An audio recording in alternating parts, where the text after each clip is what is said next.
Wow, the Planet Hake Live Show, the absolute finest entertainment. Everybody knows that. Today's show is going to be absolutely amazing. Thursday night, 8 p.m.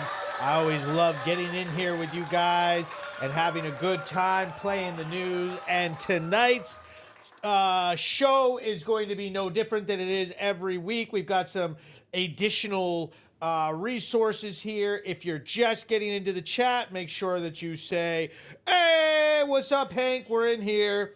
I go live Thursday night, 8 p.m. usually, but with the NFL football premiere of Thursday Night Football, the Philadelphia Eagles versus the Dallas Cowboys last night. Go Eagles, winning 24-20. I was celebrating. Here's to my celebration last night watching the football game. I'm so happy. The NFL is back. But now it's Friday night, 8 p.m. We are live. I just shared it up into my story, and tonight's show is going to be no different than the other night. It's going to be absolutely amazing. Please consider sharing it up across social medias. We are live streaming on several different platforms, including Twitter and Elon Musk's X site, which is always a big hit with the Brattleboro News recap show.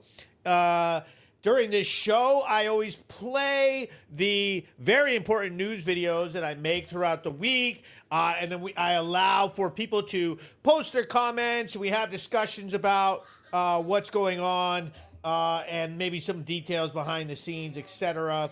The radio tonight has been out of control. There's calls all over the place, and I almost feel a little bit guilty for not being out there right now with the good old boys, the Brattleboro Police Department, collecting the news for everybody to enjoy. Let me say hello. Adam Olin in the house. What's up? Maureen says, what's up? Jeff Bush, thank you for the stars. Starting off the star party, 100 stars. Hulk Hogan says, we are all the tweakers at Pick a Street, any street. Hank is the man, absolutely. So tonight's show is going to be no different. Here is your little preview of what is to come. Trump shoots down a drug smuggling ship. Bernie Sanders and the liberals lose their minds at a Senate hearing with RFK. SNAP benefits showdown in Vermont. Amazon dispute up here in Vermont, and they get refused. We've got a drug addiction debate, mental health or drug addiction. The Commons is garbage. Liberal bias in the media discussing homelessness in the area.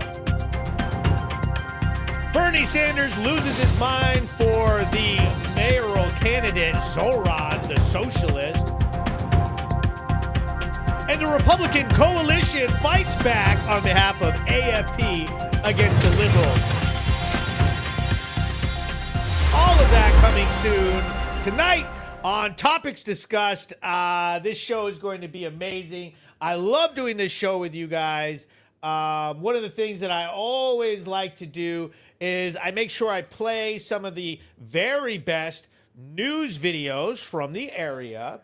Let me go ahead and pull up something that happened today, something that happened this week. And it's a big story, and everybody's talking about it. And what I'm going to do is I'm going to play this story for you guys and allow you to ask questions and discuss all kinds of different stuff involving it. So there was a man who allegedly was stalking some children in the area of the hospital earlier this week. He had a large machete, and he was arrested for aggravated stalking, which is actually a very big charge. So what I do is I play the entire video, and I allow you guys to discuss it with me. Breaking news. Questions. I'm Hank with Brattleboro News and PlanetHank.com, bringing you the latest from our community. Today's story comes from Canal Street in the area of the hospital, where police received several reports from concerned citizens that a man was brandishing a large machete and allegedly was following some young children in the area. Brattleboro police swiftly responded to multiple reports of a man wielding a machete near Brattleboro Memorial Hospital, allegedly trailing 3 juveniles. Arriving at the scene, I observed the suspect walking south on Canal Street and noticed him conceal an object in the bushes near the hospital sign. In an effort to delay him until officers arrived, I called out to him, keeping him in sight. Hey, buddy. Hey. Did you just put a machete right over there? Did you just throw that machete right over there?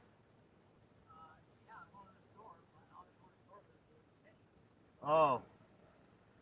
Within minutes, Brattleboro police arrived, located the hidden machete, and safely recovered it. After a thorough investigation involving several units, Officer Smith Keller arrested the suspect, identified as Adam J. Kniffen, on the charge of aggravated stalking. My camp with it. No, I was just carrying it. Yeah. I put it right behind that bush because I was walking to the store. I didn't want to go in the store with it, you know. So.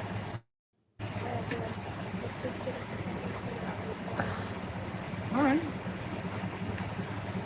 The guy said I was allegedly showing it to some kids, but why would I do that? I didn't say a word to nobody. I didn't say nothing. I just. Yeah. He was held on $1,000 bail. According to a press release issued by the Brattleboro Police Department, investigation revealed that the male, identified as Adam J. Kniffen, followed 3 juveniles under the age of 16 throughout several neighborhood streets. During the interaction, the male displayed a machete that he was carrying in a sheath on his person. The juveniles sought refuge in a nearby residence, and police were contacted. You are arrested does not mean that you're guilty of a crime, and the investigation is ongoing. I'll keep you updated as this story develops. For the latest, follow me on social media and visit our website. I'm Hank with Brattleboro News and PlanetHank.com. So, obviously, we got some comments coming in. He says, well, yeah, he can't take it into the store. Like, buddy, can we stop acting like what you were doing was, like, logical? Do you see how, like, he acted like, oh, well, all I was doing was I just had a machete. All I was doing was just walking around and following kids around with a machete. Now, this is all allegedly, and, you know, there was a lot of debates, disputes, and coverage because of the headline on that story. All kinds of newspapers, WCAX, the Vermont Daily Chronicle, shout out to them. Everybody had something to say about this one. He goes, does it always have to be a machete? LOL, just kidding. There are several machete stories over the last few, however long, and in this town. So it's one of those moments of like, what in the Brattleboro are you doing, dude? And then as I pull up, I just start yelling to him out the back of my truck, like, hey, buddy, what the hell are you doing? You know, and tried to slow him down a little bit because I knew the cops were on their way. They were flying, but, you know, this is one of the reasons why that substation in downtown Brattleboro, which they're working on right now, by the way, thanks to all the efforts from the true patriots and community members who care about their community in Brattleboro. Thanks to them for all the hard work and select board meetings and all of the discussions that led to us being able to build a new substation in downtown so that we can cut down on that response time, because it took several minutes during daylight hours for officers to be able to travel from North Brattleboro at Black Mountain Road all the way down to the hospital. And I'll tell you like this, there are several instances of stuff going down at the hospital, which is crazy. She said, you have the story first, though. Oh, yeah. I mean, it's one of those things. I wanted to discuss his charges in depth with the officers before I released it, because one of the things that can happen is that there are other circumstances around revolving around arrest situations. So just because somebody is arrested does not mean that what happened at the site of an arrest is all that happens. They could have conditions of release. They could have other charges. State police could have warrants for them. They could be wanted in connection to other things. Who knows? There could be other information that was released, like say someone called in and said, hey, wait a minute, it's not that guy, it's a different guy. And all charges were dropped. I try not to jump the gun. I know a lot of people are like, oh, why don't you just hurry up and get the story. Because that's not my style. I want to make sure that I follow up, get a press conference going with the officers, and make sure that I know everything that happens as it comes out, whether, there's something that I'm missing during the arrest. He goes, not Brat. He goes, definitely not something you just roll around with, though. Machetes are so useful. Yeah, so there's been several stories that involve someone using a machete lately, and it was definitely out of place. Now, if it's true that he was brandishing it and following children, or they sort of got scared and said, I don't know the actual what happened. If I was there and got some footage or saw or witnessed something, I was the first one on scene, and what I witnessed was him hide it by the sign on the fact that he hid the machete by the sign at the hospital. It kind of makes me think that he realized, like, he tried to get rid of the weapon. Okay, he tried to conceal it and walk away. He says, I was going to the store. He was pretty far away from the store. And so it kind of makes me think that he knew that he might have done something that the police would be interested in him, and then decided, hey, look, I got to get away with it. He goes, so what is he charged with? He's charged with aggravated stalking. So here in the state of Vermont, aggravated charges are usually when you direct whatever it was at somebody. So he was stalking those children. He was following them. He was following them. Kind of like you can explain it very easily with aggravated disorderly conduct is when you basically direct your disorderly conduct at someone. You're yelling at them. You throw something at them. You kind of attack them, but it's like in less of a way than, like, say, full-blown assault. Say you spit at somebody, or say you throw something on the ground in their direction, or you storm at them and, like, act threatening. That can be aggravated disorderly conduct.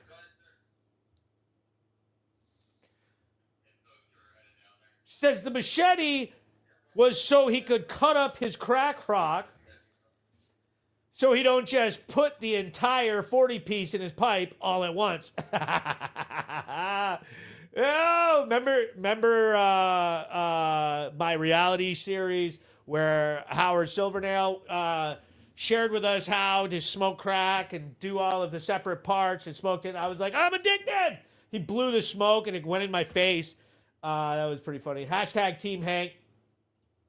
She says, I'm taking a break from work so that I can send Hank some child support. 500 stars. Big shout out. Thank you for the stars. Everybody consider sending me some delicious stars because I need them for my wonderful media production company that everybody's so interested in. The Brattleboro News has caused all kinds of different reactions with people, and got so many people interested in the town of Brattleboro and the crime going on and the public safety emergencies that we're dealing with. And stars help me fund my news. They make me feel great. It's a way to validate my work. It's a way to contribute. This is the very finest podcast with the very finest people around the Brattleboro News Recap Show. It's for everybody, and I think that you'll find that you enjoy yourself if you start watching. Planet Hank Live, the absolute finest entertainment on the internet. Join us in fighting back against evil.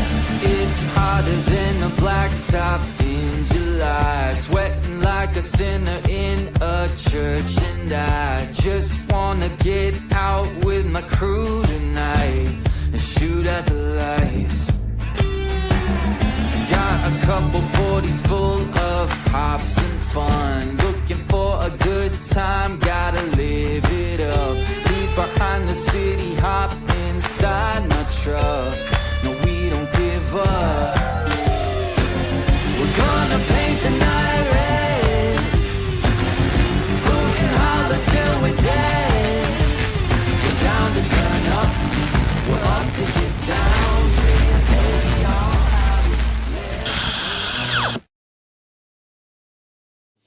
That's right. The Planet Hank Live Show, the absolute finest entertainment. And let me go ahead and set the mood while I discuss one of the most important parts to me, which is my sponsors who support me through thick and thin. They are amazing. They do such a big thing for me. They fund the Brattleboro News, which I need much more funding for, to get this thing off the ground and help take over. King's Electric has always supported me. They do fine electrical contracting work. I love these guys. They're always looking out for me. Big supporters of Brattleboro too. Mike Borio over at Kresge's Alignment. Excellent auto repair. If you need your car tuned up or repaired, if something's broken, get it over to Kresge's and have it looked at. What a good guy. What a good boy. You got Rod's Towing and Repair. What a wonderful family up there in Putney.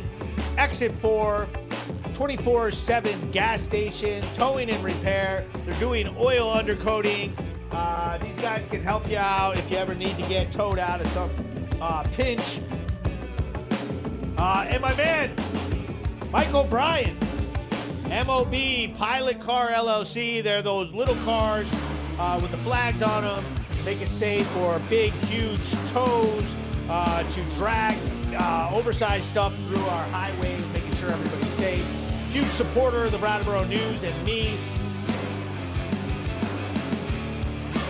Shout out to Real Progress, Vermont's own political PAC. If you're interested in getting this state on the right track, helping us work to ensure that the best interests of Vermonters are always cared for, consider making a campaign or a contribution today, and let me know. We have a massive event that we are excited to announce coming up.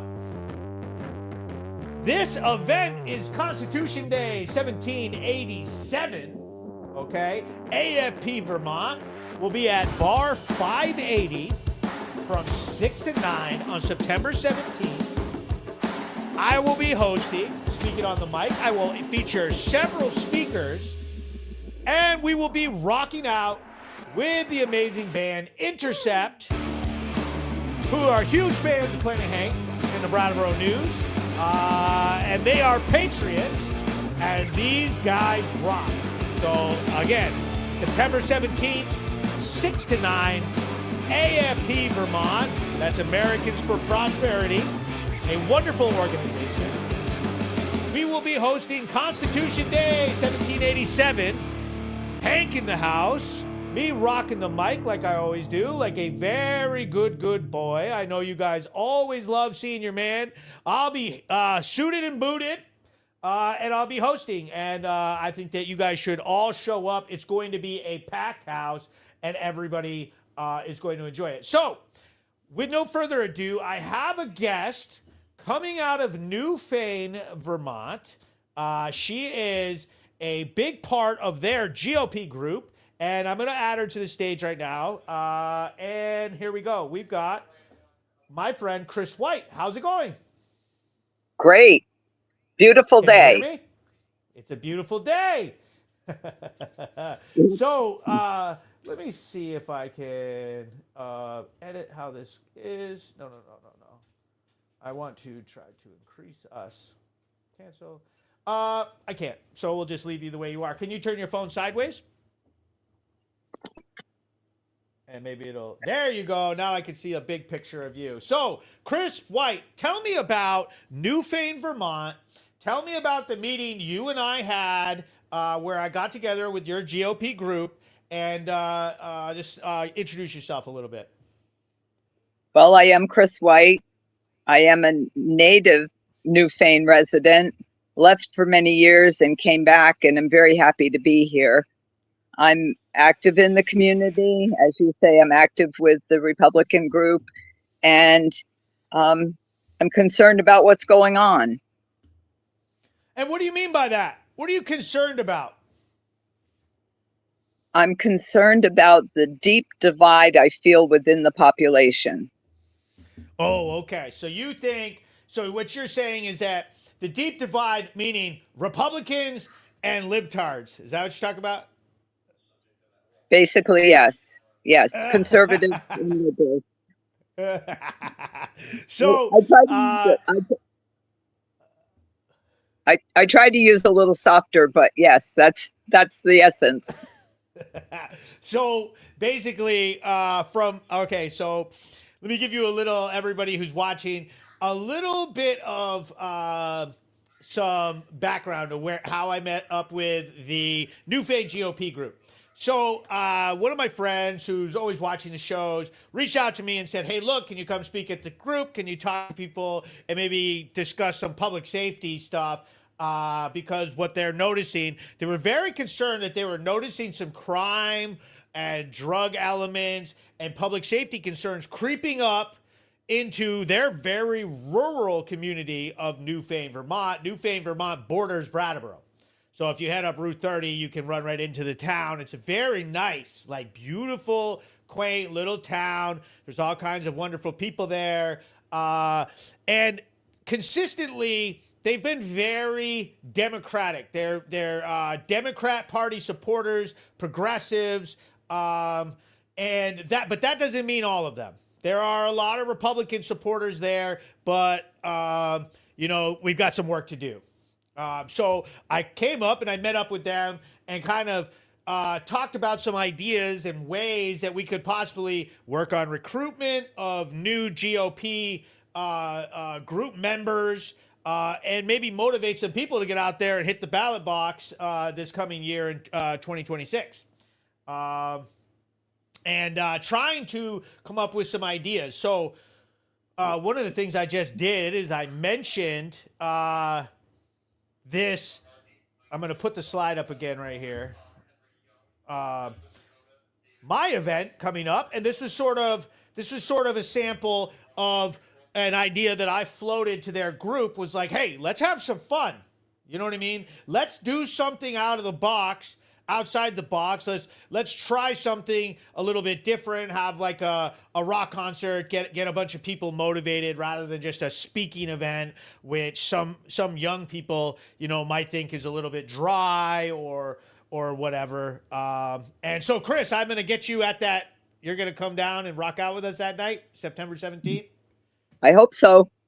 I hope so. So tell me, what is your biggest topic? What would you bring up for Newfane, Vermont? What would politically, I know that you're a select board hopeful, possibly running. What are the issues? Well, like you said, crime. The creeping crime is an issue. We're seeing more graffiti. We're seeing more vandalism, break-ins, things like that. And it just seems like it's slowly creeping in. And that seems inevitable with the way that Brattleboro is right now, that people are going to be moving out into the adjoining towns. And Route 30 is a great conduit for that. So that's So one of the things I wanted to ask you about on top of that was, what about affordability? Like, because I see it in Brattleboro, but is that an issue out there in Newfane, like lack of housing, affordability, heating costs? All of it. I mean, taxes are just killing us. It's absolutely killing us. So So you saw an increase. Tell me about the increase that you guys are seeing out there. a lot more graffiti for one thing, and just break-ins, people breaking into sheds and walking into people's houses, things disappearing, things going out of cars. It's nothing that feels life-threatening at this point, but I fear that that's what will happen. That something that if we just allow for this slow creep of degeneracy basically and bad policy, lack of policing. One of the things I worry about with you guys is who's really patrolling Newfane. I mean, the Vermont State Police, they're spread so thin. Windham County Sheriff, they're spread so thin. You ever see cops out there?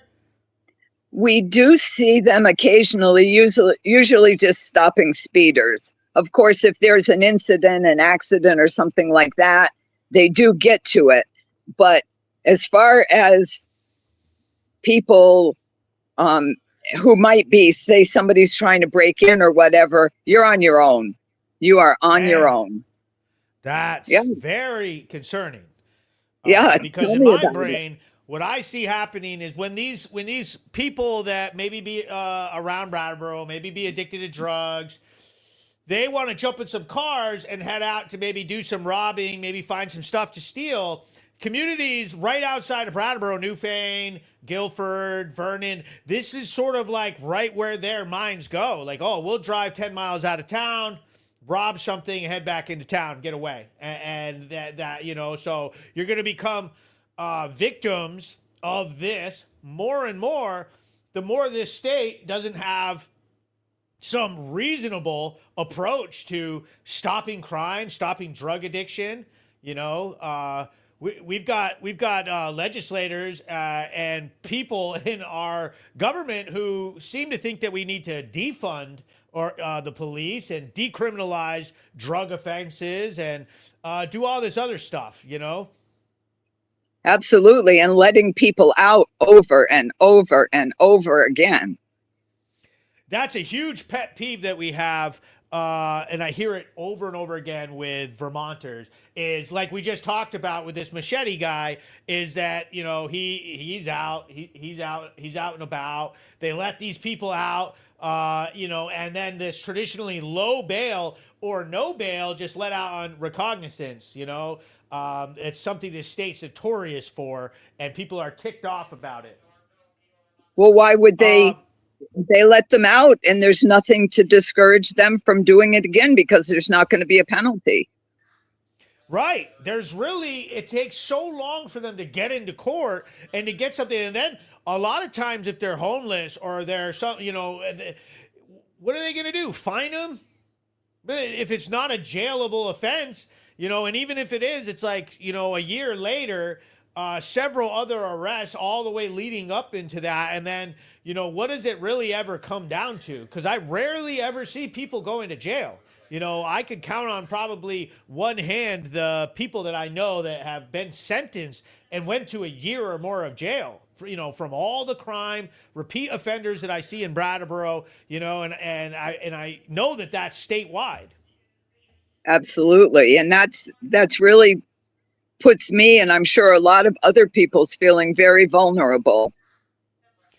Right. Like, what do you do? Do you, a few years ago, President Biden talked about pull the shotgun out and shoot it up into the air.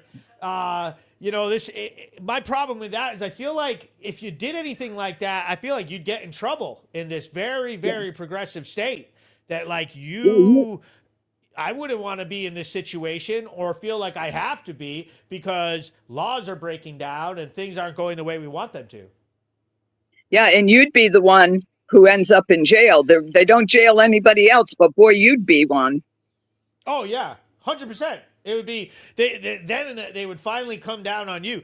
It's sort of like what happened with the Putney incident. They have this situation with a police officer involved shooting of the man, rest in peace, and he was killed, and right off the bat, the activists started in saying mental health and why did the police officer shoot him? And it's like immediately, it's like they're just trying to figure out, it's like more like the police officer's in trouble than, oh, what did this guy do to make the police officer shoot him? No, the conversation immediately went to why did that police officer shoot this man?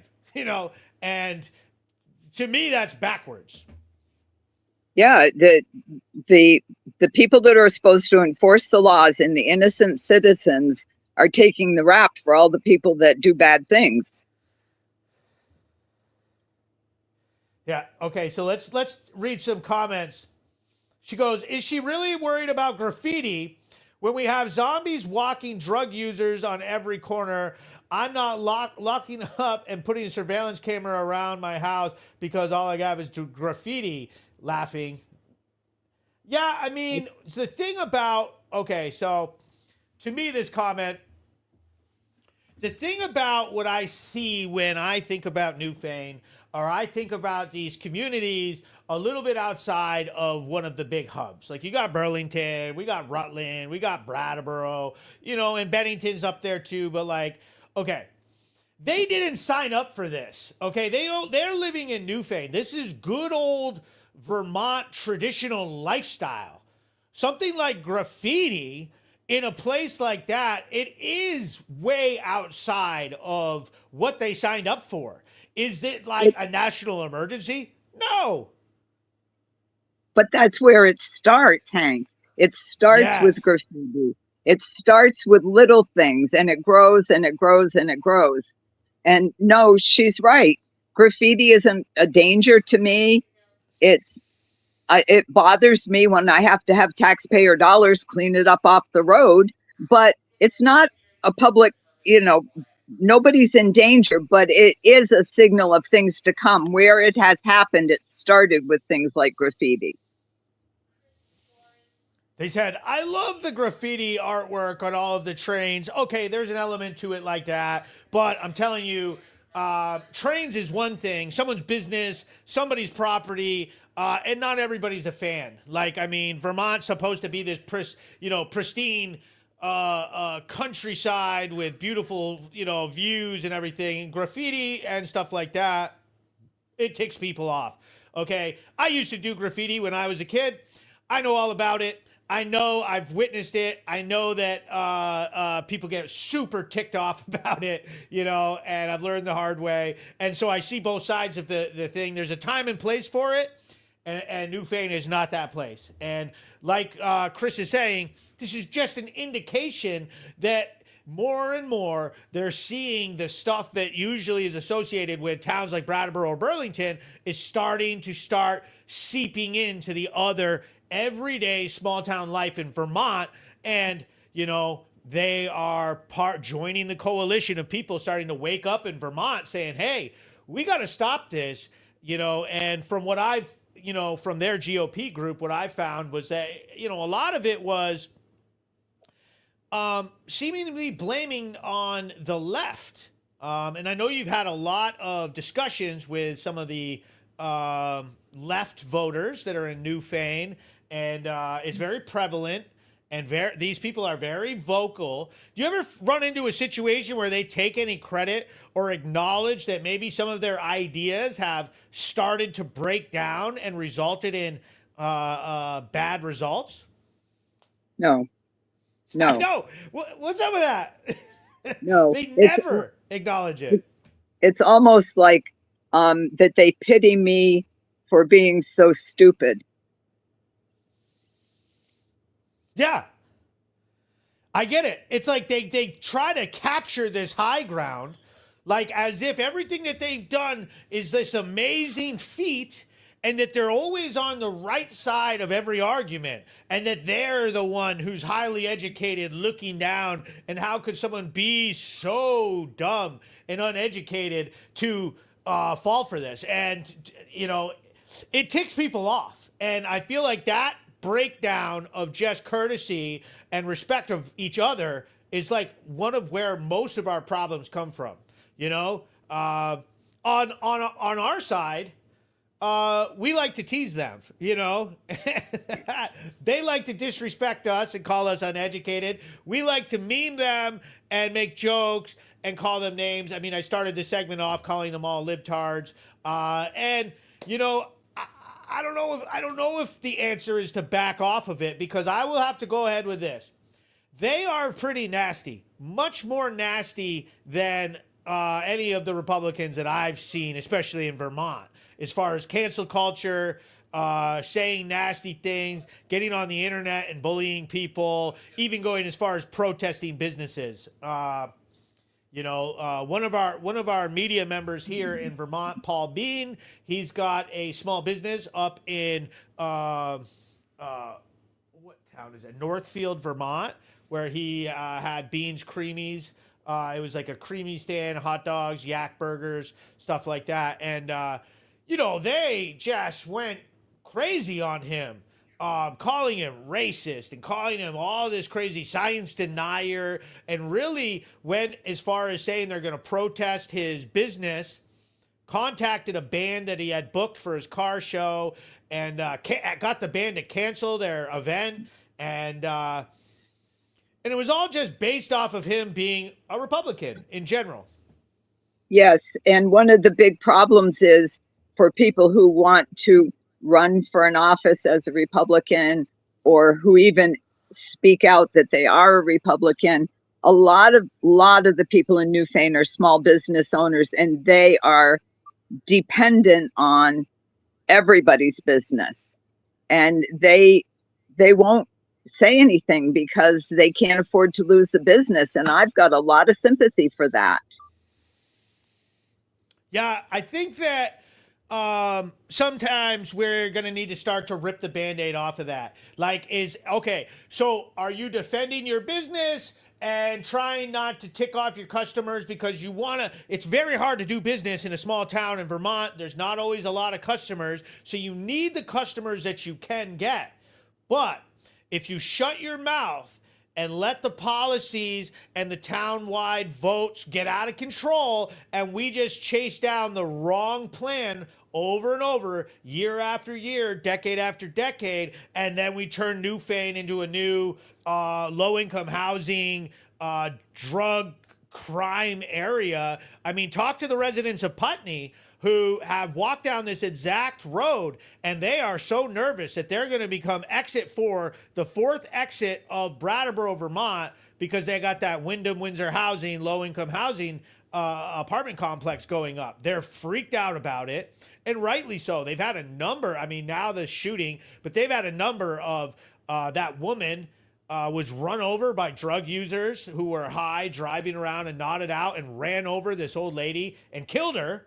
You know, it's showing up in our communities, and you're not wrong to want to put a stop to it. And we need to get these people to have the courage to not worry that their business or their lifestyle, you know, their good name, it doesn't make you a bad person to say, hey, look, I'm against decriminalizing drugs and prostitution. You know, I'm against jacking up heating costs based off of climate change stuff in this state and making it so that normal people can't afford to live or heat or have a good future. You know, like, we have to be able to say what we feel. You know, we've gotten to this weird place in America where we used to all be able to just have what our opinion is, and if we didn't agree, we'd say, agree to disagree, and we could talk about it, and we all go back to work. Now it's like, if you don't agree with me, I'm getting you fired, I'm destroying your business, and I'm going to call you a racist online, which that word has gotten watered down over the years. It's really sad. I just wish so much that we could concentrate on the things we all agree on and work on solutions and stop this back and forth nonsense, because it's getting us in a worse place. Oh, it's going to have consequences. And I always say this, some of the other segments that I have coming up in the show. We're discussing some federal cuts. We're discussing some immigration issues. And in our little old state of Vermont, we are broke. We're broke. We have spent all our money, and we've spent it on stuff that and we always act like, oh, well, where's the money? And we spend it on climate change and different nonprofits and schools and trying to help people and doing things a little bit different than other states might do it. And then we try to tackle the federal government on ideals. And then when they start kicking back at us, it's like jaw drops, like, oh, why are you doing this? And I think we're going to start seeing that more and more. I guess what my point is like, Vermont can't always take it. We're very dependent on the federal government. We need to sort of like worry about our problems and stop trying to do everything based off of activism to save the world from Vermont. That brave little state concept is sort of biting us right now. We're feeling the heat. Like bills like the big, beautiful bill are great across the board, but like that's going to get us. That's going to get us, Well, how much really do you think that all the money that's been spent in the state of Vermont for climate initiatives is going to improve the quality around the world? Zero. None. 0, 0, 0. Yep. And we're paying shout out. We are paying for it. So Lauren Tiller writes in and she says, people who are concerned about the safety of everyone and the way things have unfolded shouldn't have to live in fear to express that. Honestly, seems like coercion. The far left is just about into authoritarianism, communism at this point. Some of them already are. And that's a good point. They all want to scream about Trump cleaning up crime, and he's got them on like the wrong side of the argument, like seemingly defending criminals. But then they're very quick, and I've got a segment coming up about the Bernie Sanders and the RFK hearing and some of the leftists who had meltdowns with Bobby yesterday. But it's like, you guys you were very quick to be authoritarian when it came to COVID and policing what people are saying or doing, or you are racist, you need to be fired. They want to use power, and then they're so quick to call everything fascist. Do you know, I call it virtue signaling. Yeah. Okay. Exactly. Explain it. What's that? Go ahead. Explain virtue signaling. Well, it's a little bit of a hard concept to explain, but it's when you do things or say things to make yourself look virtuous and kind and big-hearted and to make yourself look good. Yeah. Yes. And I feel like that is the essence of, like, I make fun of them, all the co-op shoppers and these people. It's like they want you to see them with their reusable bags and their Prius to save the environment and their donation to Groundworks, the homeless shelter, or whatever other liberal nonprofit that they think is helping. And it's sort of like we had a discussion at our Brattleboro GOP meeting about electric cars, and we traced down the batteries and the cobalt, and it's like you uncover, it's like, this is not actually helping. This is far worse. You're literally using children's slavery in Africa that are working for communist Chinese cobalt mines with their bare hands, and it's like evil and way worse and like destroying the world, and then they're driving away like with their head high, like they're like doing something better than somebody driving a gas-powered car. And we've found this over and over again throughout a lot of these ideals that people bring up, that it's like, it's not actually doing what you say you're doing. Like I exposed with Groundworks. This is a homeless shelter is not actually really helping out. There's a lot of money going on. There's a lot of drug use. There's overdoses all the time. There's fighting. There's arrests. There was sexual scandals. There was, why are people making $100,000+ to work at a homeless shelter? Like, there's stuff. It's, and you got to take a deeper look, and it's a style that we have here in Vermont, the Vermont progressives. But don't you actually think that the legislature as a whole is virtue signaling? 100%. They're not taking care of Vermonters. They're sending out this message to the world. They think that we do things so much better and we're so concerned about everybody. And they're concerned about everybody else and walking all over us. Yes. And so I've been reading and developing a lot of stuff, thinking about how it goes. And there was a saying, because we have 3 electoral votes in Vermont. And then my good buddy Mark Coaster, he says, yeah, but we got 2 senators. So the power, like, you can act like we don't have the power here. We have the power. We're very small and we have 2 senators. So you get into Congress, we have a big voice still. You got Bernie Sanders, we got Peter Welch, we got Becca. Okay, and so we have just as much oomph as some other places, okay, and that's a big deal.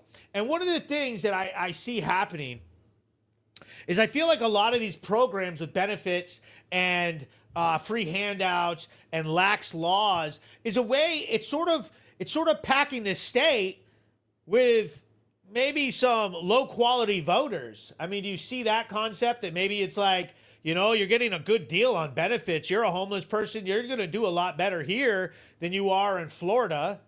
You're going to do a lot better to have low income housing. There's a lot of bottom style people. And our best and brightest, say you got a kid, like my son who's got a lot going for him, man, he's already he's in college planning his escape. He's like, what I want to do is go over to this state and get a really good job working for this big company because the housing's cheaper there. I have a better life, and we're losing our best and brightest and we're gaining 212% increase, first state in homelessness increase. And what I feel like, why are they doing this is because people like Bernie require people that want that type of freebies and handouts and the government in his style. That's how he basically secures himself into these positions for as long as he has. And by every one of those, it lets somebody else know and they come, and then somebody else knows and they come, and we're getting overrun.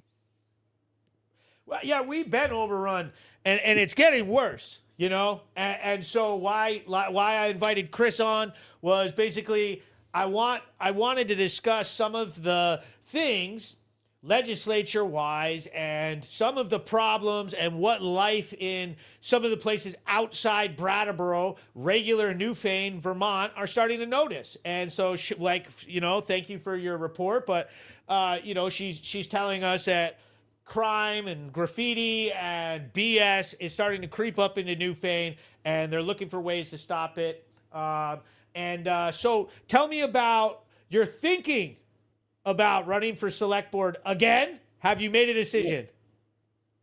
No, and I probably won't till I see how the sitting members decide what they're going to do. If we have good people doing a great job who want to run again, I don't want to run against them and divide the vote. I want to support them. So, a little strategy. Well, I mean, it makes sense. Why would we divide the vote?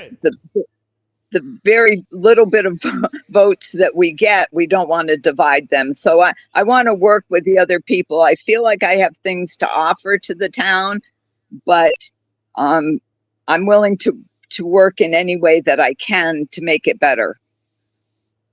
Yeah. And what I'm hoping to have happen is I'll put it back up. We have this event here in Brattleboro, and I would love to work with people in Newfane and get something like this going on in Newfane and all of the other towns in Windham County to sort of help drum up some support. Again, this is the Constitution Day 1787 American for Prosperity event hosted by Planet Hank. We're featuring the band Intercept, who is wild, and this is going to happen at Bar 580 from 6 to 9 p.m. on September 17th. Everybody's welcome. There's a link on the event site and on the AFP social medias where you click on the link and they will register yourself and you get free food and a free drink voucher. I mean, you can't beat it. Free food, free drink, free band, free event. And we're trying to make it, and so I would love, like we all discussed at the meeting that I was at in Newfane, to figure out one of these events for you guys. We would like to do that too. We're just a very small band of people that are already working too many hours a week. We'll put together what we can. Yes, ma'am. Well, Chris, thank you for coming on. It was a great conversation. Thank you very much for having me. And you have a good evening. You too. Bye. Chris White, Newfane, Vermont. Later. So that was pretty cool having a guest. I'm going to try to get more guests on to try to show what's going on in the communities, what's going on in Vermont. Obviously, just a very nice woman out of Newfane, Vermont. It gives you a little tidbit of what, some people are feeling the pressure moving up from Brattleboro, moving up from these areas. It's not all just Brattleboro, doom and gloom. Man, I feel bad for them. They didn't sign up for this. So that was pretty cool. Let's go on to discuss this very next story that I have. Okay. Yes, here we go. So let me go ahead and play you this little segment here.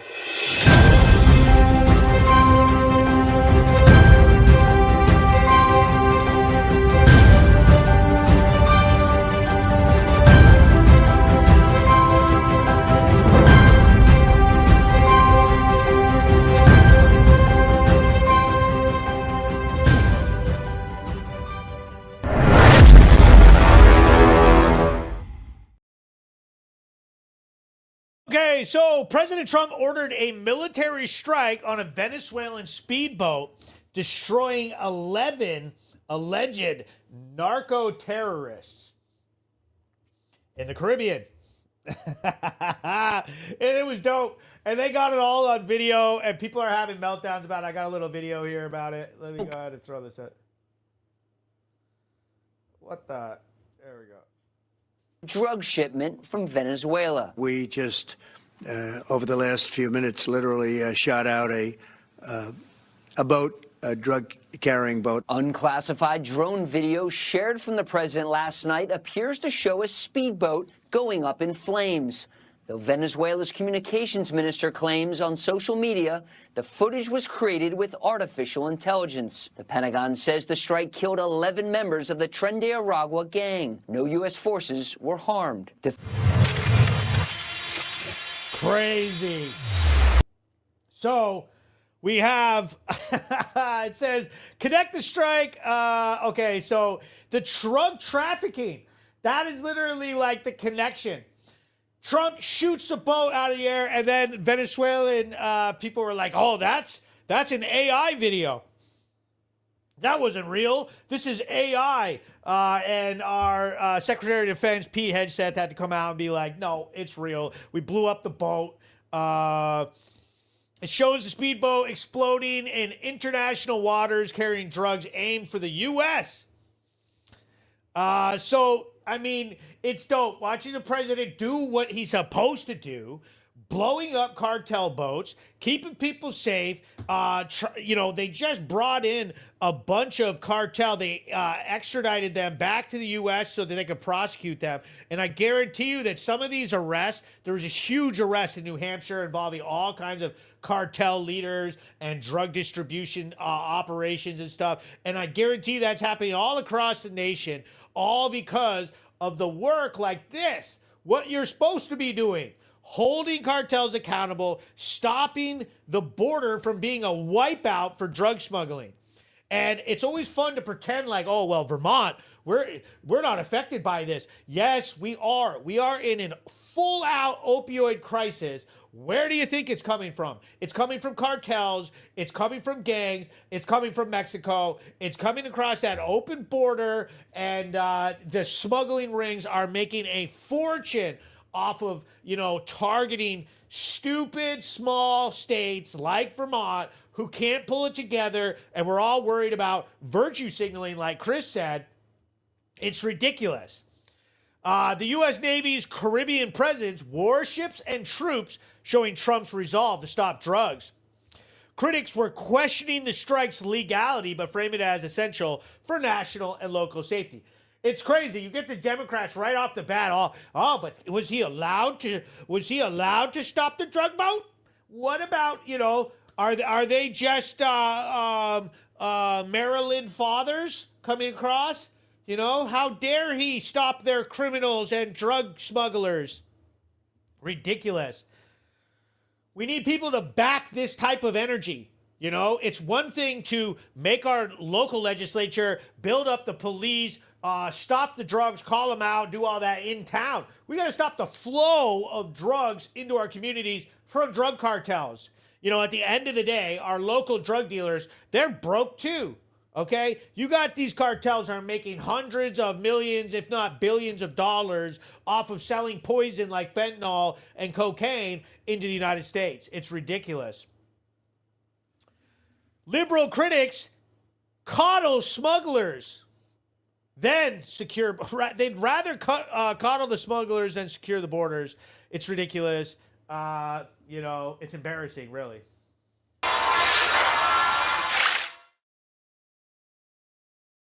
So, moving on. So, we had this hilarious, I'm going to play this clip here, this hilarious hearing involving Robert Kennedy Jr. and all of the leftists.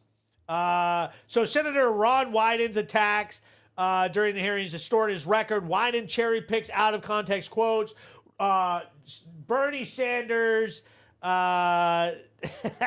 Elizabeth Warren, they all freaked out about this anti-vaccine RFK allegation. Kennedy's kids being vaccinated. RFK said that he was pro-science. Wyden claims that RFK Jr. endangers children, is fear-mongering, not fact-based, and dismisses Kennedy's push for safer, transparent. Watch this video. You'll get the gist. PAC money for the pharmaceutical industry. Democrats as well. Everybody is corrupt, but you? Is that what we're looking at? I don't think so. And I think the issue now... I don't even know what you're talking about. Well, I think you do know what I'm talking about. I don't know what you're talking about. The issue is every time anyone disagrees with you... Are you saying the pharmaceutical industry was supporting my presidential campaign? No, I'm saying... I don't think so. I'm not saying that. I never promised that I was going to recommend products with which there is no indication. When you said... And I know you've taken $855,000 from pharmaceutical companies, Senator. Did you hold up a big sign saying that you were lying? Denied that. Well, they aren't. Everybody can get the vaccine. Because you are citing data that you won't produce to the public. You're just and you making are things up. rejecting You're science. making things up to scare people, and it's a lie. With respect, I do not think I'm the one making things you up. are Thank you, lying Mr. Chair. right now. So, these people, they're out of their minds, okay? They took all the money. Bernie Sanders has taken like $25 million since 1990 from the pharmaceutical company. He had a meltdown of that. Oh, you're saying anybody who's corrupt? It's like, dude, the guy that you're talking to, RFK, is the least bought by the pharmaceutical companies. Stop it. He's pushing back against them. You should be on his team. You're acting like you are for the people. In a fiery exchange, RFK Jr. confronted Bernie Sanders over accepting pharmaceutical money, accusing him of being the single largest recipient in Congress in 2020 at around $1.5 million. while Sanders insisted it comes from workers, not PACs or executives. Open secret data shows he received $1.4 million from pharma and health products resources, more than any other senator, highlighting Big Pharma's influence even on self-proclaimed reformers. The son of Robert F. Kennedy and nephew of President John F. Kennedy, RFK embodies the true spirit of American heroism, fighting for justice, the environment, and the little guy. He's a national treasure, carrying the torch of his family's legacy against tyranny and corporate greed. RFK's appeal spans left and right, resonating with podcasters for challenging big pharma and government overreach, and it's hilarious. It was hilarious to watch him. And our boy J.D. Vance nailed it. And I'm going to read this out. He said, when I see all these senators trying to lecture and gotcha Bobby Kennedy today, all I can think is, you all support off-label, untested, and irreversible hormonal therapies for children, mutilating our kids and enriching big pharma. You are full of shit and everybody knows it. Man, dropping bombs. J.D. Vance continues. He continues to roast the left. The only person who roasts the left better than J.D. Vance at this point is Donald Trump. But J.D. nails it. So they're freaking out about COVID vaccines and calling RFK a vaccine denier, a science denier, anti-vaxxer.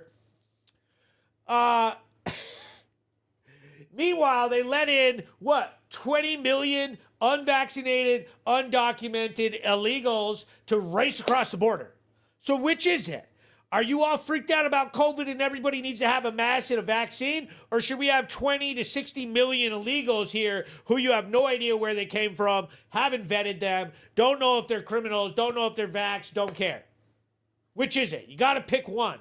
And then on top of it, like J.D. Vance pulls out all of this crazy ass trans treatment stuff that they're doing. And, who benefits from that? They all took huge dollars, including Elizabeth Warren. He calls them right out on it. $855,000. $1,000. That's a lot of money, okay? Especially to be up there bitching at him like you are on the right side of the argument. You're not on the right side of the argument. You took the money. Shut the fuck up, Pocahontas. Kennedy's vision for reform. RFK Jr. champions a healthier America, tackling chronic disease and corporate influence in healthcare. Wyden's fixation on vaccine skepticism overshadows Kennedy's broader mission to restore trust in public health. Listeners, don't let Wyden's distortions define RFK Jr. or Bernie Sanders and Warren and Hassan and all of them. They're all just freaking out at RFK because he was on the DNC side, and then when Trump gave him, secretary position for where he's at, all of a sudden, now they hate him. Now they have to find any way to cancel him. He's crazy. They say the nastiest stuff about that guy, and it's disgusting. They literally need to knock it off. We see right through your BS. You're just mad that he picked the Trump cabinet rather than sticking with the DNC, who was wrong because he wanted to get to work working for us to make America healthy again, rather than join the resistance of doing nothing and lying to us about COVID. They shut our businesses down. They destroyed this country. They used fascism and authoritarianism. They did all of the things that they're criticizing everybody else for doing. And it's ridiculous. We all already know that. Okay? There's so many people didn't take the vaccine and would never have taken that vaccine. Moving on.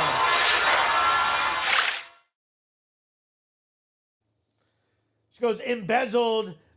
She goes, but Hank, they live by the good for me, not for thee mentality. The left will deny the science if it doesn't bolster their stances. 100%. They're totally ridiculous.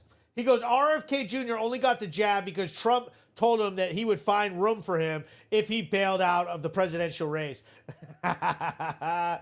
She says, to obey our president, but communication between powerful state representatives involves splitting and spitting and pointing and shouting and stinking. Doesn't Bernie look stinky? Yes, he does. He looks like he eats egg salad sandwiches like every day.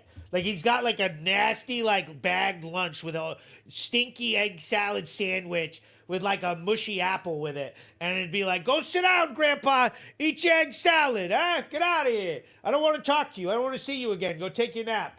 You know what I mean? Get your mittens out. He goes, for 20 years, these losers don't say shit. But now they want to blame RFK. Exactly. That was one of the best lines that RFK said. He called them all out individually and said, y'all have been here for 25 years in these seats. And you have done nothing but watch the health of this country plummet. And now it's his fault for trying to do the right thing and make sure that products that they're giving to people are regulated and have gone through the correct processes. It's ridiculous.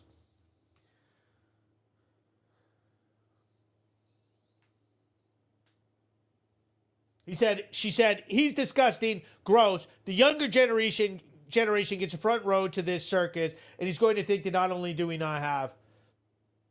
Exactly. What we really need to do is judges do their jobs properly and don't keep releasing repeat offenders until they literally kill someone. 100%. It's happened several times. It's getting crazy. She says, Bernie is a stinky, lazy old hippie. She said that was a two-part. Yeah, my bad.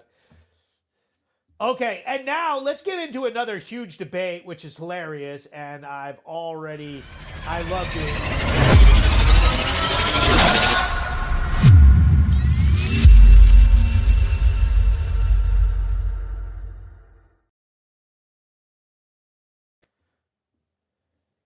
Benefits for those who desperately need it and deserve it and qualify for it. What we're talking about is rooting out the fraud, waste, and abuse. Every taxpayer, it doesn't matter what party you're in, you should be for that because it saves your money and it preserves the programs so that it is available for the people who desperately need it. That's what we're about. They've proposed a budget that gives massive tax cuts to the wealthiest and to corporations. And how will they pay for it? They will pay for it by making cuts to Medicaid, to the tune of $880 billion, and deep cuts to SNAP benefits, food assistance to families. And on top of that, they will add to the deficit. When I vote against this Republican budget, I'll be thinking of all of the working families back home in Vermont. She's so quick to award herself the virtue signaling in Chris's terms about how she's always so worried about the working families in Vermont. She's missing what Speaker Johnson was saying.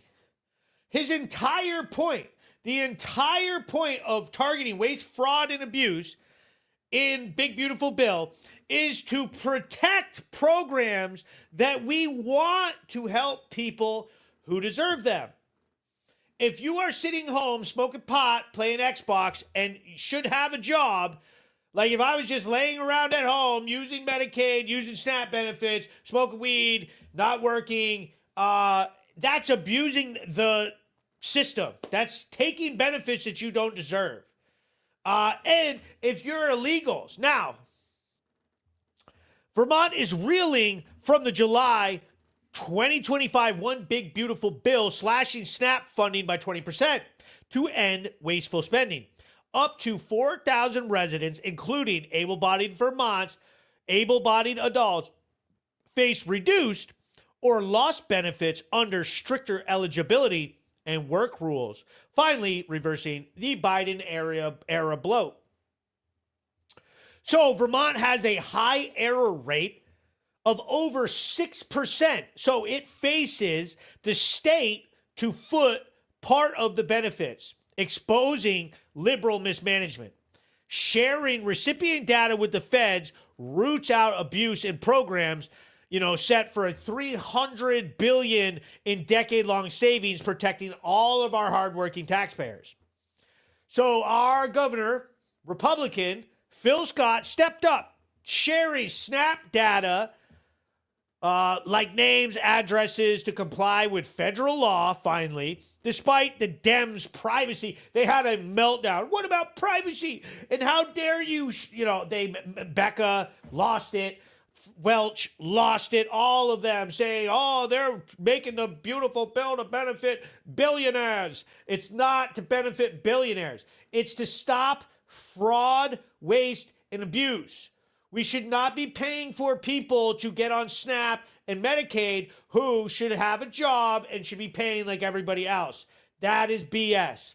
And I've got a bombshell in here from an insider who works on a SNAP board and was telling me a lot of actual details, and this is going to blow your mind.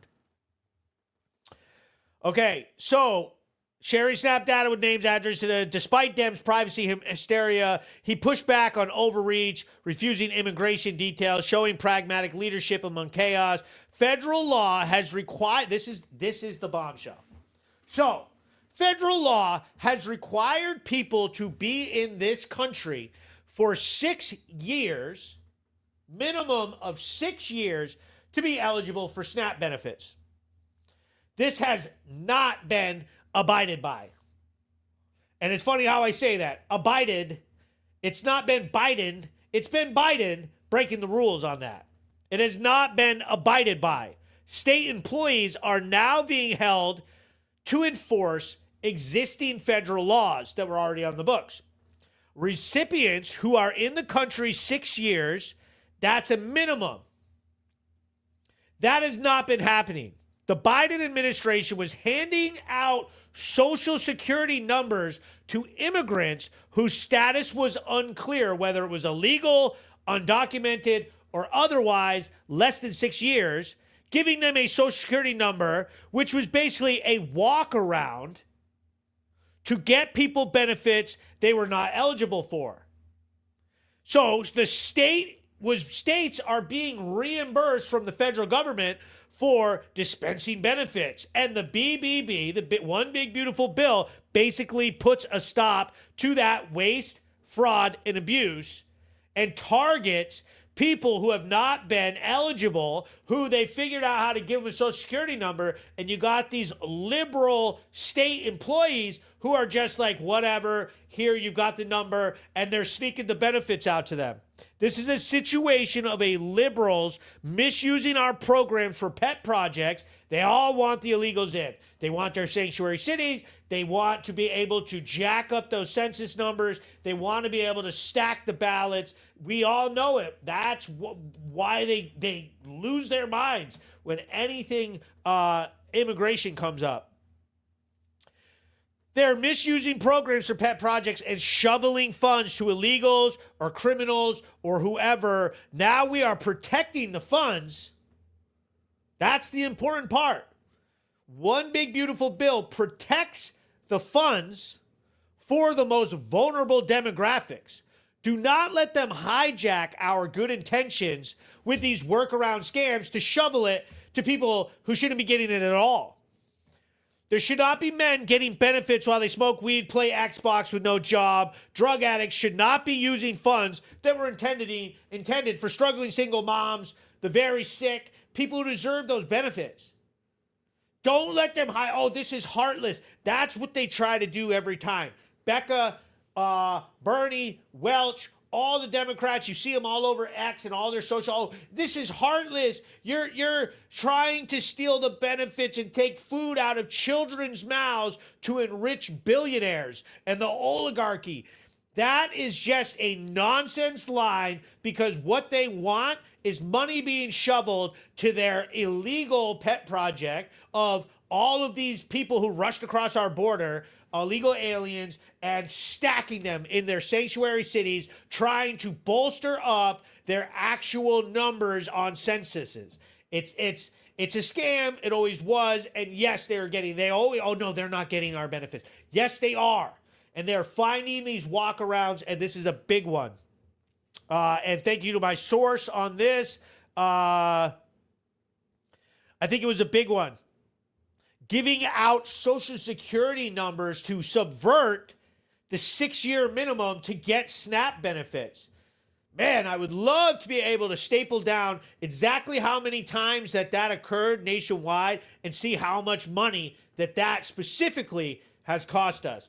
People who did not meet the 6-year requirement, who were given Social Security numbers, and state employees were basically just like, okay, yeah, well, we'll just give them the benefits. Liberal meltdowns from Balin and Welch. They ranted about the devastating rural impacts, voting no and rallying advocates in Barrie. Senator Peter Welch hosted farmers market sob sessions claiming 6,000 plus at risk and hurting local farms. Like, you have to be eligible to get SNAP. Why are you, like, I don't even see what you're advocating. It reminds me of when they all just are now protesting Trump cleaning up crime in D.C. Like, you're supporting the criminals? Like, what are you, so you don't want people who are defrauding the SNAP benefit program to be stopped? You want the frauds and people who do not qualify for these programs to get benefits? That's crazy. Why not just give them to everybody then? It's nuts. And then this huge hypocrisy on the whole topic with climate spending. While they cry over SNAP, they've backed Vermont's bloated climate schemes, which have had zero impact globally on anything.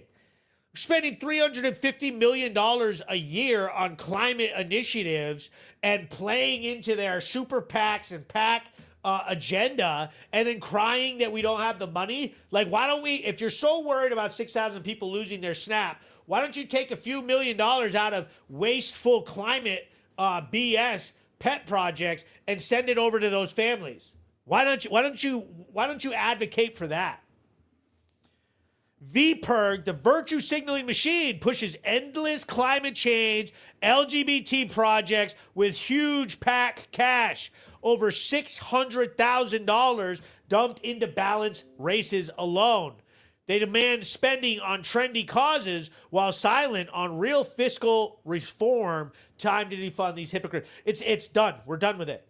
It's ridiculous. 1 in 10 Vermonters on SNAP. Liberal policies breed handouts, creating communities that draw low-level voters and welfare seekers while driving out the best and brightest. This exodus secures Dems' congressional seats by packing ballots with handout-dependent folks. I just talked about this with Chris. They love the idea that people need SNAP, that people need benefits, they need handouts, and then they'll always vote for the people giving them the freebies. We don't want the state packed with that. We want this state to feel like there's a ton of opportunities, there's a ton of potential, etc. It's ridiculous. This is how they trick millions of people. Well, no, 600,000 people. They try to pull the veil over their everybody's eyes in Vermont, package all of their nonsense like it's virtue signaling. Then we are just there to help. You know, it's what do they want? What do they want in exchange for them helping you? Is they want you to vote them into those seats so that they have power forever. And Bernie sits up there and drones on about the oligarchy. Dog, you're the oligarch. You've been there for so long. You've taken so much money, $25 million from the pharmaceuticals since the 90s. Dog, that's a lot of money. We're not buying it, Bernie. You're done.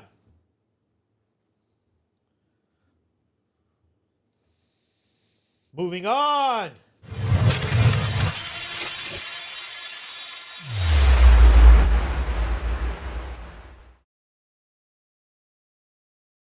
We have another issue with Amazon that wanted to come in. This is more of the leftist BS. So this week, September 2025, Amazon's appeal to overturn Essex July's rejection of a 107,000 square foot distribution center hit a wall. Vermont's environmental court upheld the Development Review Board's 4-2 vote, citing insufficient traffic and environmental data.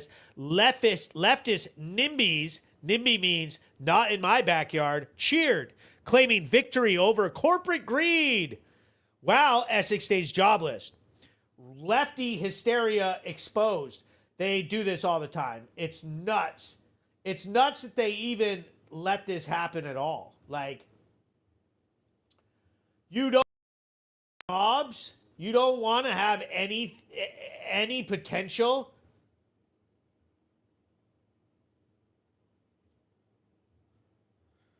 They've done this in Vermont for so long. They screamed about traffic, stormwater, and Vermont values, ignoring the 200 or 300 jobs it would have brought. Their meltdowns were fueled by anti-billionaire rhetoric, even though all of their parties are funded way more by billionaires, crypto scams, and dark money, and globalist freaking agenda, but then scream billionaire like it's a dirty word. It's ridiculous. We have a job desert in Vermont. There's nothing here. We are a wasteland in Vermont. There are no jobs. High taxes and regulations chase businesses away. From 2015 to 2025, 1,200 businesses closed statewide, with 2024 seeing a net loss of 511 firms. Young talent flees, deaths outpace births by thousands yearly, gutting the workforce. Liberal policies prioritize handouts over opportunity. In Brattleboro is a failure. Home Depot is a perfect example of this town being so out of touch. They wouldn't allow Home Depot to come into the area, and it still sits there as a monument of failure. Right next to Hannaford's in the plaza, there's a whole Home Depot built, hasn't been used, nothing's been done. All because of we wouldn't want to have a corporation. Ridiculous nonsense. There's rumors of C&S wholesale grocers eyeing an exit. 2025 layoffs hitting. Since 2020, 15% of downtown businesses have closed. Sam's Outfitters, Hermit Thrush Brewery, Ghislaine's Vermont Shop, Lisa Shippey, Scissor Master on Elliott is closing now. She's been posting all kinds of stuff about it. There's tons of businesses in downtown that are dying, and more will get closed, all because of this. All because you want to overregulate, overtax, and cause all of these problems. They are obsessed with this playbook. Scare voters with corporate evil, greed, while fostering dependency to secure ballots. It's ridiculous. Oh, the children, you're taking food out of their mouths. Oh, we couldn't possibly have an Amazon distribution center here. Think about the billionaires. Oh, you're cutting waste, fraud, and abuse to benefit billion. What are you talking about? Everything is this scare tactic and virtue saying no, you don't care about anything except getting yourselves elected. And then you take all the money yourselves. You're crying to RFK about pharmaceutical companies. You are the people who took the money. Ballin and Welch, backed by VPERG 600K and Pat Cash for climate and LGBT projects, cry about jobs, but cheer when businesses like Amazon get blocked. Path forward, we got to slash taxes, cut the red tape, cut the regulations. We need to make it easier to build in this state. We've got all these crazy climate acts blocking expansion so that it always ends up into these weird courtroom brawls and select board discussions where the progressives come in and outvote anybody's opinion or anybody's opportunities. It's ridiculous. Anti-business dogma is destroying Vermont. It's got to go. We're done with it. Moving on because I'm getting pissed about that. And why don't we go ahead and do something fun like check in with the weather. Friday, it's rain. Saturday, rain, 82. Sunday, rain all weekend. But look at that. Monday, Tuesday, Wednesday, 70 degrees, getting a little chillier out, but we got sun. We got sun on the way.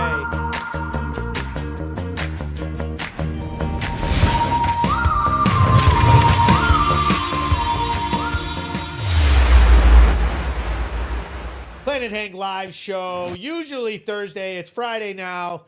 And I'm just going to throw it up one more time. I'm going to throw it up several more times, actually. September 17th, 6 to 9. American for Prosperity's Constitution Day 1787, hosted by myself, Planet Hank, featuring the band Intercept, who rock. Bar 580. You got to register to get free food and a drink. We want to know who's coming. Make sure you're there. This is going to be a big one. We're going to talk a lot of stuff. We're going to have a really good time. It's important that we see support from our people, and this is going to be fun. This isn't going to be some boring political event. It's going to be fun. Make sure you check in on my events page on my Facebook and let everybody know. Put some comments on there. Share it up. Get some people. Make a plan now to get over there. Okay, so this one, I posted up this video. Brattleboro, Vermont. Officers received a noise complaint in the area of Ledgewood Drive in South Brattleboro. Upon arriving, it was revealed a woman was throwing items out of her second floor picture window, including plates and other items that were smashing. Objects out here that you need to take care of. I just heard you say that. You're coming back to check. Good. No. Be gone. Goodbye. Listen. No. You need to get that immediately. I will come back and check for the other trash. If that's not taken care of, then we're going to address that. It will be gone as soon as you get the hell out of here. Okay. Goodbye. Brattleboro officers asked the woman to come out and clean up the mess and to stop making so much noise. She became irate and argumentative with the officers. Yeah, because I'm getting anxious. This is embarrassing enough as it is. So you sitting here with all your fucking lights on, having all my neighbors wake up, seeing like shit, this just defeats the purpose of doing it at night. Right, our lights are waking them up, not the plates breaking and all that. Because there's so much breaking. Good night. Eventually, she came down and agreed to clean up her mess. Neighbors were concerned because some plates and broken glass had hit their vehicles, but there was no visible damage. The officers issued her a citation to appear in court at a later date for disorderly conduct. A stuffed animal and Alexis, a memory foam. Look at what's on the ground. It was more than a stuffed animal. One big rope. Look at all this stuff. It's a blanket. Okay. Look, it's laughing All about right, a well, blanket. I'm not going to argue with you. Good, You have your day an for it. argument. There's your copy. Have a safe night. Thank you. Goodbye. Okay, so I love that video. That video is absolutely blowing up on my Facebook. And it sparked this huge debate. Okay? It sparked this huge debate. She said, I'll have my ass off. Matt Moody says, that guy with a dog in his bike trailer ain't me, just saying. He goes, everything is going online shopping. Brattleboro will be like Springfield, Mass by 2030. Dang, that's whack, 100%. Brattleboro blocked Walmart, so they built it right next door in Hinsdale and track all the... Okay. She goes, she looks like a keeper. Oh, my God. So the video is blowing up across social media. Posted this week, September. It shows the woman in Brattleboro hurling plates and items from her second-story window late at night. The neighbors were pissed. And so she was cited for disorderly conduct.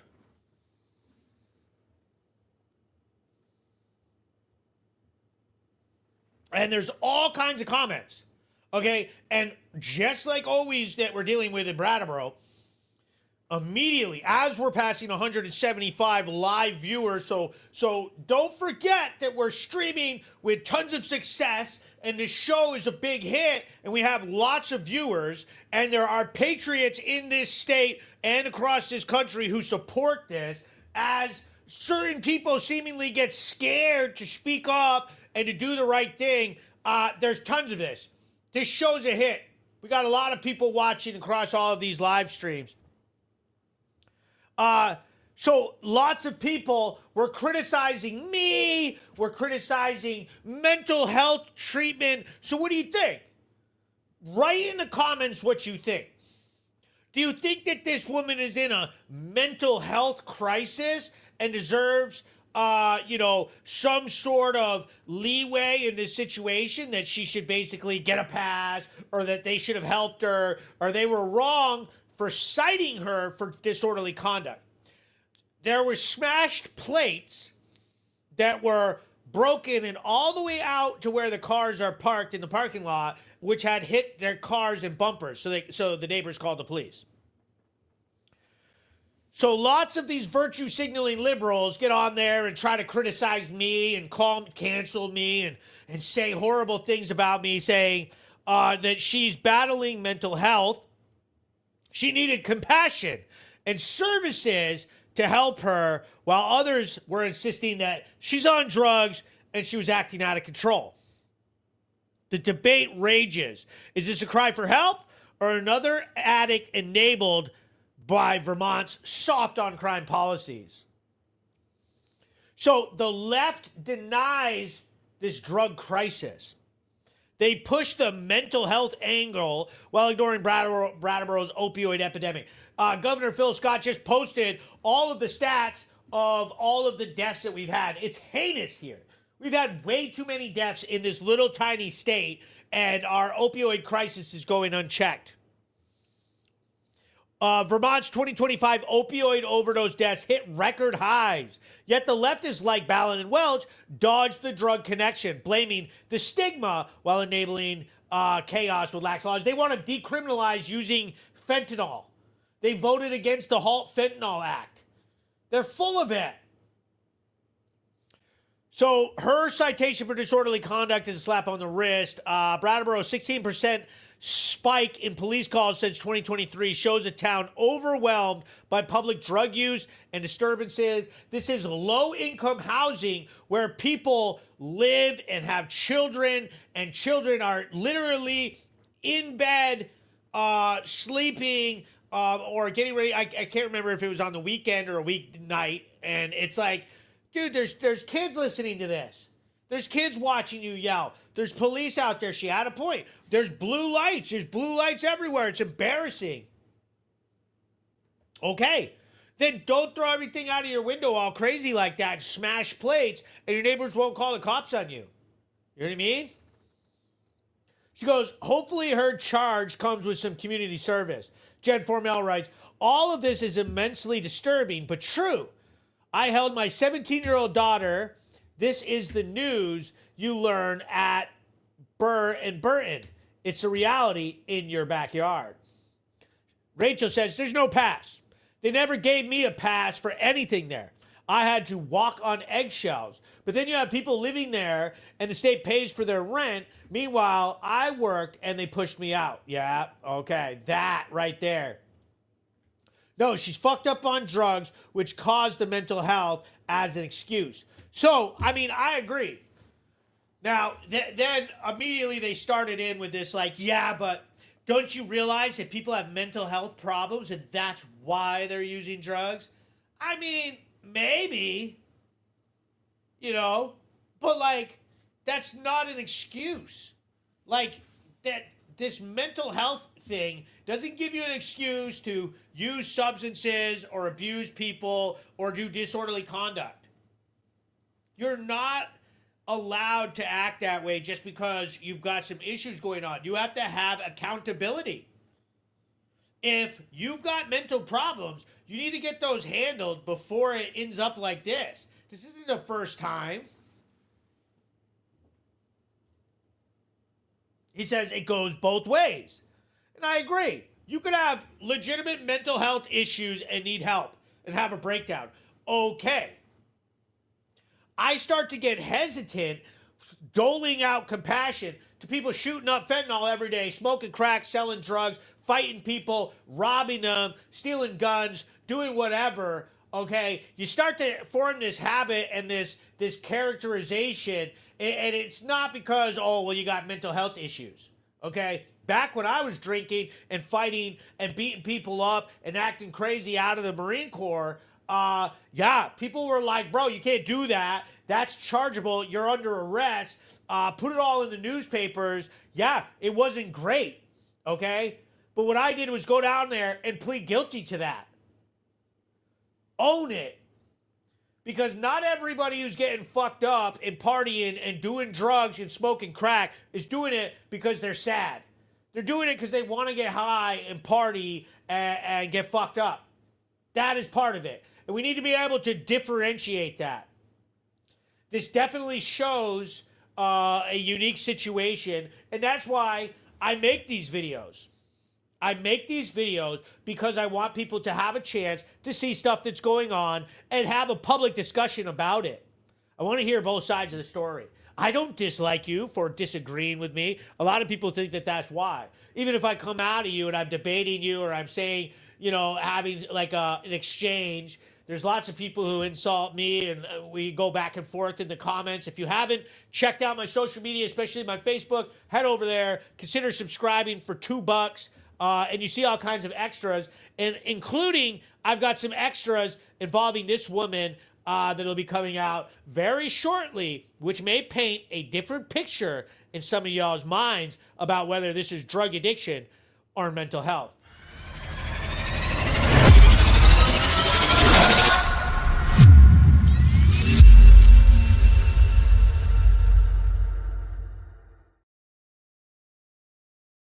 Okay, our very next segment is the Brattleboro Commons is absolute garbage.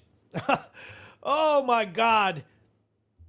Garbage leftist bias on Brattleboro's homeless. Okay, this is leftist propaganda at their finest. Now, they posted this article called "In Brattleboro, a cleanup trashes belongings of unhoused people."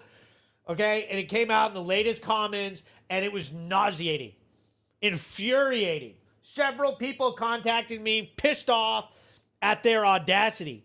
It drips with radical bias, sanctifying homeless encampments while demonizing cleanups and town workers.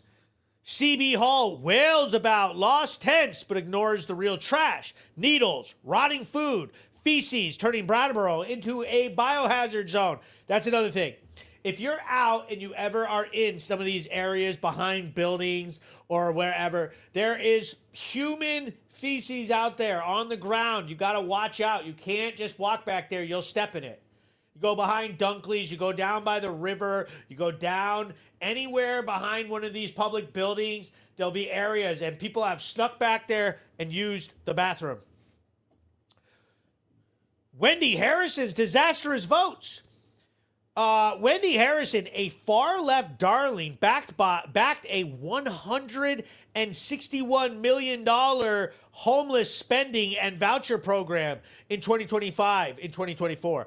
Bloating bureaucracy while decriminalizing drug possession. Ridiculous. So I talk about this a lot.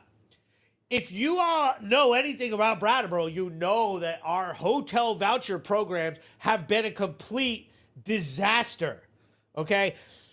Backing a bill to spend $161 million on homeless, expanding the hotel voucher program by $16 million or more, that goes against every single best interest of the town of Brattleboro, of this entire county, and of Vermont. It's ridiculous liberal spending, and it just basically ensures chaos and packed ballots for Dems. And I swear to God, they just want bad results, bad communities, and chaos so that they can basically just secure their own seats. They want more homeless people, more people reliant on benefits, more people in crisis who they can just get to back them for free handouts. It's ridiculous. In my reality series, I expose Groundworks quite a bit. They're enabling death. Their so-called shelter is a disaster, functioning as an unmandated safe injection site. Overdoses and deaths pile up, yet the director, Libby Bennett, cries about the cleanups, notices. They didn't give them enough notice to clean up the needles. That's their property. Their harm reduction is a death trap. I never see those people out helping anybody. They sit up there in their ivory towers. They imply to everybody that they're down there working outreach to all the. No, they're not. They're enabling addiction with taxpayer cash and donation cash, while businesses like Scissor Masters flee. The AIDS Project. Okay, we got the AIDS Project. It's behind the Stone Church. It's on Grove Street. They canceled their needle exchange portion of their program. Okay, now they just hand out drug kits. You no longer have to bring the needles back. You just hand the drug, you just grab new needles. You just go and get free needles. It's ridiculous. Groundworks is a joke. Yeah, they don't want it. This isn't help. They literally hand out crack pipes in the drug. They give out needles and free crack pipes and Chore Boy and all of this. And then they wonder why there's thousands of needles spread all throughout our communities. The AIDS Project needs to be shut down. We need to get people like Wendy Harrison out. In Brattleboro, we are 100%, it's a necessity that we vote accordingly. We can't have her acting as a DNC rubber stamp, meaning whatever they tell her to do, regardless of if it's in our best interest in Brattleboro and Windham County, she will vote for it. They will yank her funding. I talked to several reps who confirmed this, that they literally put a sign out telling these senators and reps how to vote and what to vote yes or no on. And if they go against that, then they get targeted and their funding and their PAC money and their positions will get yanked and they will get replaced. They are this is why in Brattleboro, especially, and these other communities that are suffering with crime and drugs and voucher programs and hell, we need to work together and vote these people, vote them right the F out. They got to go. Our streets are a war zone. They are more worried. Okay, the comments slamming me, exposing crime on YouTube, and the Brattleboro police for daring to clear the encampments. Leftists like Harrison and the Brattleboro Commons, trash. That paper needs to be thrown in the trash. They are way more worried about that. Trashing out Charles Keir, our town health officer, for saying that this is heartless, that they're throwing out garbage and showing up and showing it's ridiculous.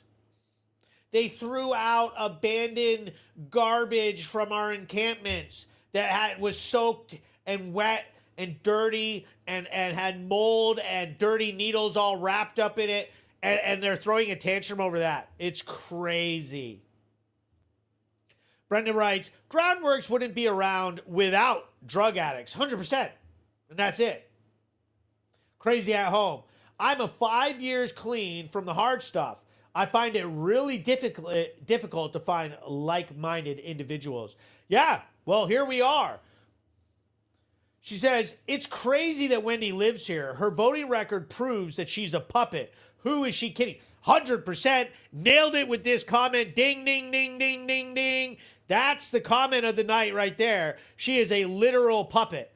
She does anything for their funding dollars, which is thousands and thousands of dollars between advertising, PAC spending on her behalf, and her own $25,000 campaign war chest that she spent to get her seat in the first place. She is funded and owned by the DNC machine, by the eco super PACs and VPIRG. If she doesn't do what they say, she's gone.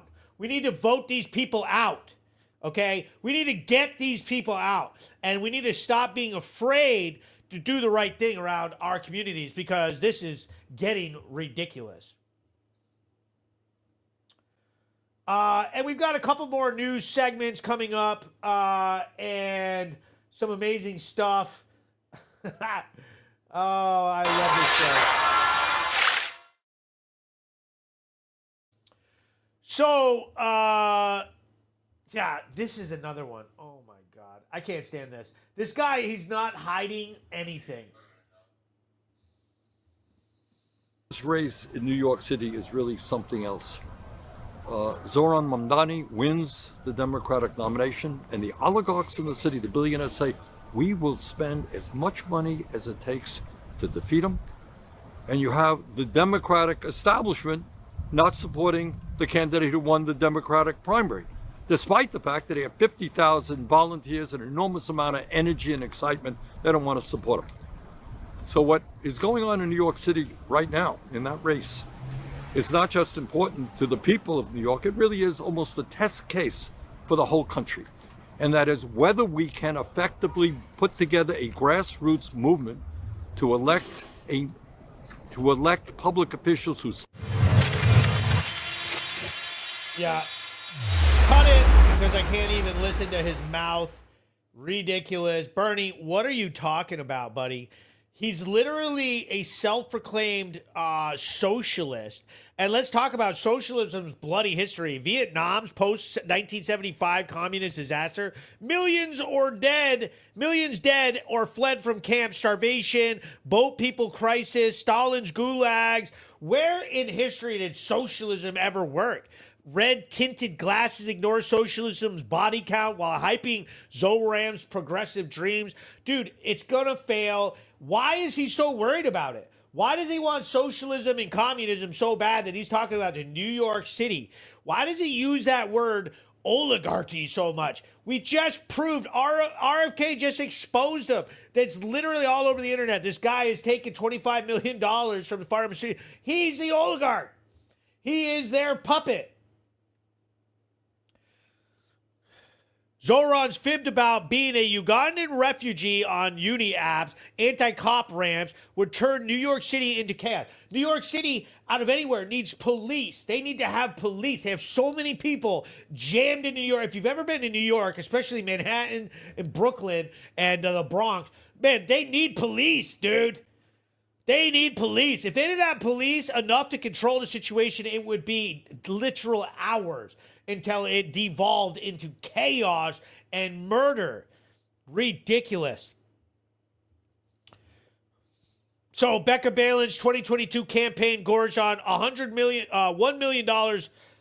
from FTX fraudster Deshaun Sting. Bernie, anti-corporate crusader, pocketed 1.5 from Big Pharma. Hypocrisy. This guy's full of shit. Pardon my French. I can't stand it. I always just try to show a little segment here or there about what Bernie Sanders, Becca Balin, Peter Welch are doing to lie to us and present themselves as these, freedom fighters that are helping for the common people. Meanwhile, they are chock full of scandals and lies and literally doing the exact opposite from what the best interest of the state that they represent or to the best interest of the country that they're supposed to be senators for and House representatives. Ridiculous. Like, who are you working for? And the answer is the pharmaceutical company and the super PACs and climate agenda.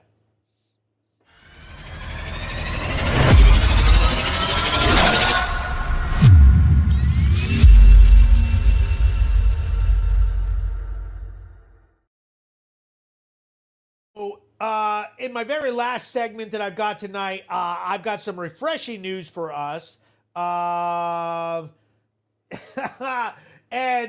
where are they? Oh, okay. So Vermont's left is melting down over AFP, American for Prosperity. Let me throw up our poster while I discuss this. Now, these people are helping us in the state of Vermont do the right thing as far as affordability, as far as getting the drugs out of our communities, and have helped us financially. It's one of the only organizations that help Republicans or help affordability or help fight back against climate giant spending, okay? And the left is melting down, okay? Ridiculous. And now we're starting to form a little coalition for the first time ever. We have some people on board. You've got Planet Hank, myself in the Brattleboro News. We've got the Vermont Daily Chronicle. We've got FYI VT. And we've got Rob Roper. And we're forming a Republican coalition, a centrist coalition, a real Vermont first coalition, exposing biases, leftist BS like the Commons, the VT Digger, and all of the media outlets, and all of like Indivisible Vermont, and all of these VPIRG, and all of this machine that they've created to send us down this wrong track. Now, the VT Diggers propaganda, their August 2025 hit piece with the grist smears AFP's $63,000 push against the Affordable Heat Act. $63,000 caused them to have a meltdown. They have taken millions and millions of dollars from shady ass places. It's been ridiculous. They are out of their minds, stuffed with cash, shady dark money, Soros money, shell corporation money. We don't even know where. It's impossible to track where it's all come from. But $63,000 caused them to have a meltdown. So here's the article. I showed it last time. How a Koch-funded campaign is trying to reverse climate action in Vermont.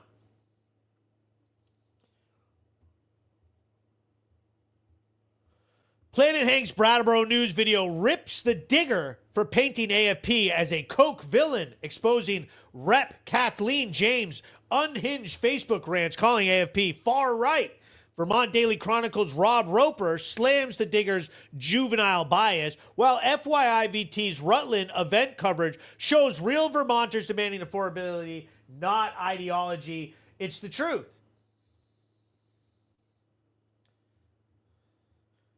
Digger cries dark money, but ignores Green Advocacy's 180,000 Vermont conservation voters, 218,000, and VPIRG's $2.5 million war chest.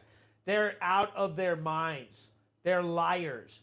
So let's pull this up.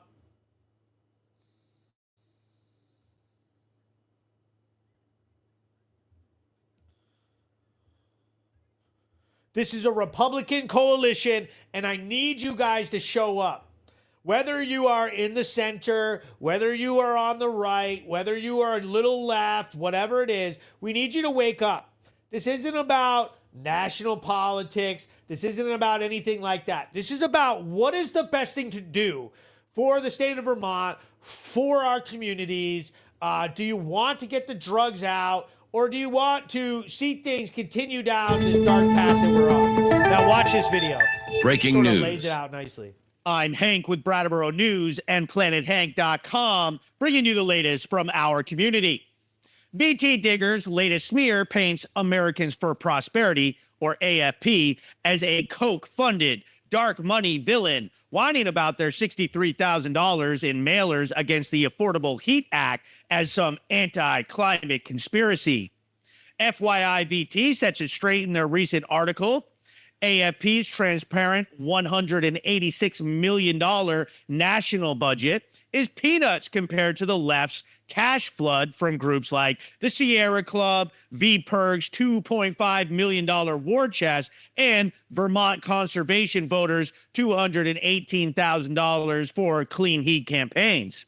These eco-elites push flops like the Global Warming Solutions Act, burning $350 million of Vermont's budget, while emissions drop a measly 6% since 1990, and heating costs soar up to 45% per the PUC reports, screwing over regular folks. The left is losing it over AFP's small change, but stays silent on their own dirty money, like Becca Balin's campaign, raking in over $1 million from FTX's fraudulent crypto scheme orchestrated by Sam Bankman-Fried, now facing 25 years for fraud, with his lackey Nishad Singh pleading guilty to campaign finance fraud in 2023 to prop up woke causes. State Rep. Kathleen James's recent Facebook tantrum lies outright, branding AFP as a far-right dark money super PAC. when it's a 501c4 with IRS transparent filings, and she invents a $4 increase in home heating fuel AFP never claimed. PUC data actually warns of a 45% hike. James also boasts of cutting costs with tax relief and medical debt reduction, but her party's policies like the clean heat standard she backs drives up heating costs and property taxes, which jumped 15% in 2024 due to the education spending per their own VT Digger. Americans for Prosperity fights to make life cheaper for Vermonters, and the left is having a meltdown about it to defend their climate change agenda. I will keep you updated as this story develops. For the latest, follow me on social media and visit our website. I'm Hank with Brattleboro News and PlanetHank.com. So there you have it. You know, and I feel like that breaks it down really nicely and shows you. But I mean, I'm here to tell you. I mean, it goes without saying, I'm all on board. I love the AFP group, and I think that we're about to get ourselves some much needed help here in the state, which will be a nice change because we've been going at this alone, and it hasn't always been going well for us. So this part of the show is my favorite fun part. I need you guys in the engagement cycle to put up 3 dog emojis in the chat. Let everybody know what's going on tonight. AFP in the house. Everybody in the house. I need 3 people to put up 3 dog emojis in the chat room. When you do that, and I see those dog emojis, I will give my co-host and very good boy Marco his delicious milk bone.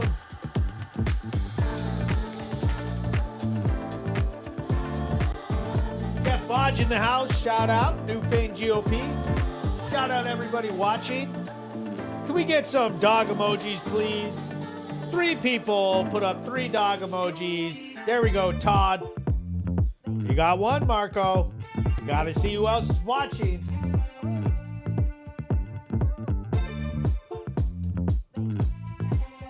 Are we going to get him tonight, or is he not going to get his dog bone? Robert Kennedy. Robert Kenny. We need 1 more person. 1 more person to give this good boy right here his delicious dog bone.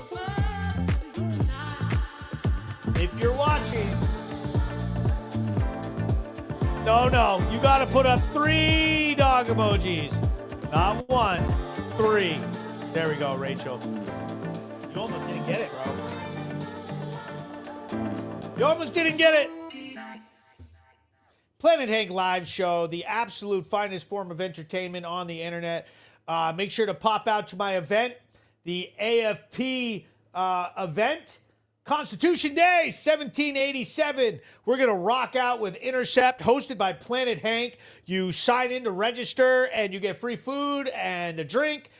September 17th, 6 to 9 p.m. I can't wait for this event. AFP is so generous, and I thank you so much for helping me out with this event. And we're going to be doing a ton more. I love doing this show with you guys every week. Sorry we didn't do it last night. See you next week.